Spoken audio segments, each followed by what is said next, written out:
खूप दिवसांनी आज पहिल्यांदा बिग बॉस बघताना मजा आली. आजचा जो टास्क झाला तो अतिशय इंटरेस्टिंग पद्धतीने पार पाडलेला होता आणि आता आपण असं म्हणू शकतो की टीम बी खेळामध्ये उतरली आहे.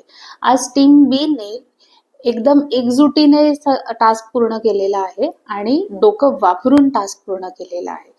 पण आजच्या भागाचा मेन हायलाइट होता तो म्हणजे निकी आणि अरबाज यांचं भांडण. त्याचं कारण अभिजितच आहे. तर टास्क मध्ये जेव्हा निकीचं सत्य सांगितलं गेलं की ती माफी मनापासून मागत नाही, त्याच्यावरती ती म्हणते की नाही हे खोटं आहे आणि टीम बी तिला असहमत होती. अशामुळे तिची बीबी करन्सी गेली आणि ती टणटणत टणटणत बाहेर आली. थ्रू आउट त्यांच्यात भांडणं तर चालूच होती दोन्ही टीम्समध्ये, कारण की दोन्ही टीम्सने अगदी ठरवलेलं होतं की आपण अगेन्स्टच जायचं, असहमतच राहायचं. आणि अशा ह्याच्यात निकीच्या सत्याला ते असहमत होते. तर खरं म्हणजे ते बरोबरच आहे, निकी मनापासून माफी मागतच नाही. ती जास्ती करून हिणवल्यासारखंच करते, सरकॅस्टिकलीच माफी मागते. पण आजच्या राड्यामध्ये तिचा हा ट्रिगर पॉइंट होता. तो खरंच ट्रिगर पॉइंट होता का? तर मला वाटतं बिलकुल नाही. तिने तो मुद्दा उचलून धरला, तिने तो मुद्दा कॅपिटलाइज केला आणि मोठा राडा घातला, एस्पेशली अभिजित बरोबर. कारण की बाहेर जे काही वाद चालले होते त्याच्यानंतर ती टणटणत आतमध्ये गेली आणि तिने किचनमध्ये होता अभिजित. ती अभिजितला विचारते की तुला असं नाही वाटत की मी मनापासून माफी मागते, तुला असं नाही वाटत?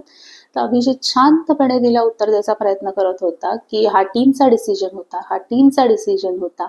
सो तो खूप अवॉइड करत होता डायरेक्ट आन्सर द्यायला, पण ती त्याला मुद्दामून इन्स्टिगेट करत होती. तिला त्याच्या तोंडून हे वदवून घ्यायचं होतं की अभिजितला वाटतं की ती मनापासून माफी मागते. ह्याच्या मागे दोन कारण आहेत.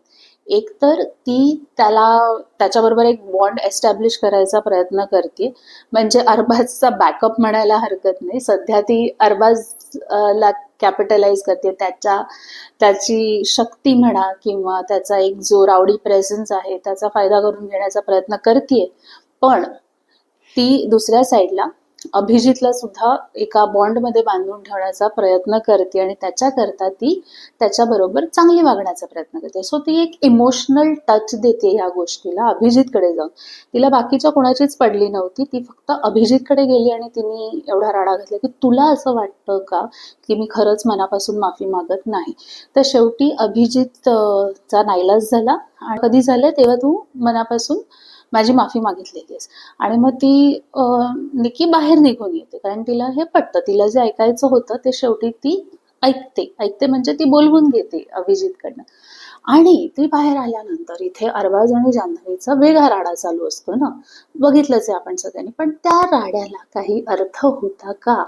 म्हणजे मला तर वाटतं की ते भांडण असं खोटं खोटं होतं, भातुकलीतलं ते भांडण होतं. अगेन त्या टीमला बरोबर माहिती आहे की कसे राडे घालतात आणि ते राडे घातल्यामुळे, आरडाओरडी केल्यामुळे कसं त्यांचं घरात वर्चस्व राहतं असा त्यांचा समज आहे. सो त्या पद्धतीनेच अरबाजनी भयंकर रावडी प्रकारे सगळं हँडल केलेलं होतं.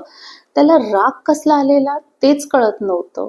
म्हणजे निकी शेवटपर्यंत हेच सांगत होती ना की मी मनापासून माफी मागते बाबा, मी मनापासून माफी मागते. त्याचा निव्वळ राग एवढाच करता होता की ती जाऊन अभिजितच्या इथे गेली आणि त्याचं मत विचारलं आणि त्याचं मत तिला मॅटर करतं. ह्या गोष्टीवरती त्यांनी मोठा सीन क्रिएट केला आणि त्याची जी एक्स्ट्रीम रिॲक्शन होती, खरं तर त्याची काहीच गरज नव्हती. आणि अगेन मला वाटतं की ही एक पूर्ण स्ट्रॅटेजी आहे. हे भातुकलीतलं भांडण आहे. आता परत त्यांचा पॅचअप होणार आहे आणि ते परत एकमेकांसोबत गोडीगुलाबीने वागणार आहेत. मग अशा ह्याने काय होणार आहे आणि हे का होणार आहे तेही मी सांगते. कारण अरबाजला सुद्धा माहिती आहे की निकीला गेम कळतो आणि अरबाजला सुद्धा माहिती आहे की आपल्याला पुढे जायचं असेल तर निकीला धरूनच पुढे जायचं. ह्या कारणाकरता जेव्हा निकी अभिजित बरोबर जवळीक वाढवण्याचा प्रयत्न करते तेव्हा त्याला इन्सिक्युरिटी होती, म्हणजे अरबाजला इन्सिक्युरिटी होती की अरे ही त्याच्याकडे वळली तर मग माझं काय होणार. तर हे क्लिअर दिसून येते. तो स्ट्रॉंग आहे, शक्तिमान आहे, बुद्धी पण असेलच त्याला. आता तो चांगल्या पद्धतीने बुद्धी वापरतो की नाही ही वेगळी गोष्ट आहे, पण असेलच. पण असा सगळा राडा आहे. खरं तर हा राडा घालायची काहीच गरज नव्हती. पण हा सगळा मोठा सीन उगाचच क्रिएट करण्यात आला होता. एपिसोडच्या शेवटी आपण बघितलंच आहे की निकी पुन्हा त्याच्याबरोबर जाऊन थोडंसं त्याला पॅसिफाय करण्याचा प्रयत्न करत होती की टीम बी बघ, एवढे भांडण करून सुद्धा ते एकत्र बसतात आणि आपल्या दोघांमध्ये बघ काय झालंय ते. तर आता परत त्यांचा पॅचअप होणारच आहे आणि हे फक्त आणि फक्त नाटक होतं. तुम्हाला काय वाटतं ह्या भांडणाविषयी तुम्ही जरूर सांगा. तुम्हाला अरबाज आणि निकी वर्सेस निकी आणि अभिजित या नात्याबद्दल काय वाटतं हेही मला कॉमेंट्समध्ये सांगा. आपण बघूच या गेम कसा पुढे उलगडतो आहे. पण हे भांडण आजचं जे होतं ती नक्कीच एक स्ट्रॅटेजी होतं. पुन्हा भेटूया आपण एका नवीन व्हिडिओमध्ये. तोपर्यंत बाय बाय.